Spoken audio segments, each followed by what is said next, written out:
पूर्वांचल और अपराध की बात हो तो सबसे पहले जिसका नाम जिक्र आता है वो है मुख्तार अंसारी। पिछले काफी दिनों से जेल में बंद मुख्तार के अपराधी बनने और फिर इसी दम पर राजनीति में उतरने की कहानी बहुत फिल्मी है, लेकिन इसका अंत मुख्तार के लिए काफी दुखद साबित हुआ। 6 फीट 2 इंच की हाइट वाले उत्तर प्रदेश में कभी आतंक का दूसरा नाम रहे मुख्तार अंसारी का कद किसी से छिपा नहीं है। पूर्वांचल का बाहुबली माफिया डॉन कहलाने वाला मुख्तार अंसारी 5 बार विधायक रह चुका है। देश के 3 राज्यों में 65 मुकदमे उस पर दर्ज हैं। वो खुद गुनाह की दुनिया का बादशाह था। दिलचस्प बात यह है कि इस किस्से में गुलाम भी उसकी मर्जी के थे। कभी जिसके सहारे के बगैर पूर्वांचल में शिलान्यास की एक पट्टी नहीं रखी जाती थी, जिसके सहारे के बगैर कोई ठेका पट्टा नहीं मिलता था। कृष्णानंद राय हत्या के मामले में जो मुख्य आरोपी था वो मुख्तार अंसारी अब दुनिया छोड़ चुका है। हालांकि उसके परिवार वाले उसे स्लो पॉइजन देकर मारने की बात कह रहे हैं। पूर्वांचल में बाहुबलियों में मुख्तार अंसारी का नाम बहुत बड़ा है। मुख्तार अंसारी का जन्म 30 जून साल 1963 को उत्तर प्रदेश के गाजीपुर जिले में हुआ था। उसके पिता सुभानअल्लाह अंसारी वामपंथी विचारधारा के नेता थे। साफ सुथरी छवि के कारण मुख्तार अंसारी के पिता 1971 में हुए नगरपालिका चुनाव में निर्विरोध जीत गए थे, जबकि मुख्तार के दादा डॉक्टर मुख्तार अहमद अंसारी स्वतंत्रता सेनानी थे। वो अखिल भारतीय कांग्रेस कमेटी के अध्यक्ष भी रहे थे। माफिया डॉन मुख्तार अंसारी के नाना भी जाने माने हस्ती थे। नौशेरा का शेर नाम से मशहूर उनके नाना ब्रिगेडियर उस्मान मुख्तार अंसारी 3 जुलाई साल 1948 को पाकिस्तान के साथ हुई जंग में शहीद हो गए थे। बाद में उन्हें महावीर चक्र से भी सम्मानित किया गया था। इसके अलावा देश के पूर्व उपराष्ट्रपति हामिद अंसारी भी रिश्ते में मुख्तार के चाचा लगते हैं। एक समय मुख्तार अंसारी का घर यूपी का पूर्वांचल माना जाता था। उसके खिलाफ गुनाहों की लंबी लिस्ट है। उत्तर प्रदेश पुलिस के मुताबिक देश भर में मुख्तार अंसारी पर कुल 65 केस दर्ज है, जिसके कारण वो तकरीबन 19 साल से जेल में बंद रहा। मुख्तार अंसारी ने 2 बार बसपा, 3 बार निर्दलीय चुनाव लड़ा और जीत हासिल की।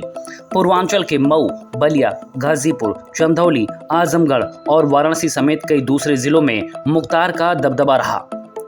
मौजूदा वक्त में मुख्तार अंसारी के बड़े भाई अफजाल अंसारी गाजीपुर से सांसद है। 2024 लोकसभा चुनाव में वो सपा के टिकट पर गाजीपुर से ताल ठोक रहे हैं।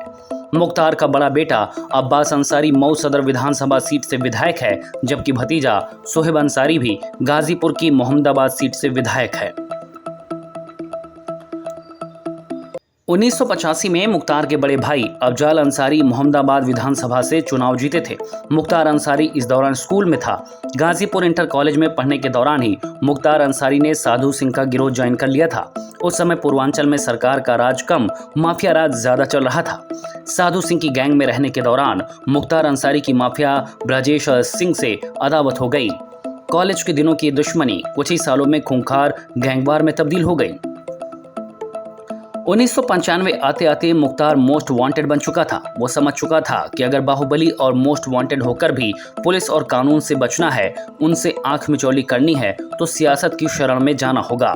लेकिन कहते हैं ना कि राजनीति खून मांगती है, और जिसके हाथ खून से सने होते हैं वो सियासत की सबसे बड़ी जरूरत बन जाता है। इसीलिए 1995 में उसे राजनीति में एंट्री मिल गई। 1996 में मुख्तार ने बसपा के टिकट से चुनाव लड़ा और विधायक बन गया। 1996 में मुख्तार ने तत्कालीन एसपी उदय शंकर पर जानलेवा हमला किया था। इसी साल उससे कोयला व्यापारी रुंगटा का अपहरण कर लिया था। 2002 आते आते पूर्वांचल से ब्रजेश सिंह का साम्राज्य खत्म हो गया था और अकेला मुख्तार पूरे पूर्वांचल पर हुकूमत करने लगा था। 1996 में मऊ से मुख्तार अंसारी ने बसपा के टिकट पर चुनाव लड़ा और जीता भी। इसके बाद लगातार 5 बार मऊ सदर सीट से ही चुनाव लड़ा और जीत हासिल की। राजनीति में आने के बाद मुख्तार अंसारी ने पार्टियां बदली, लेकिन चुनाव के नतीजे नहीं बदले। मऊ सदर सीट से मुख्तार अंसारी ही जीतता रहा। मुख्तार की आय का जरिया विधायक निधि फंड से ज्यादा गुंडा टैक्स, रंगदारी टैक्स और ठेका टैक्स जैसे कई दूसरे आय के जरिए थे।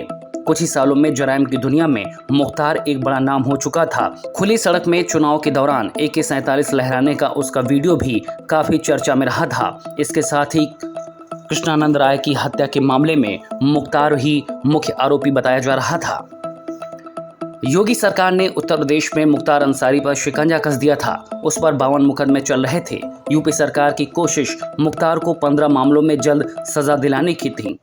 लंबे समय से मुख्तार जेल में था और यहीं उसकी कहानी का द एंड हो गया।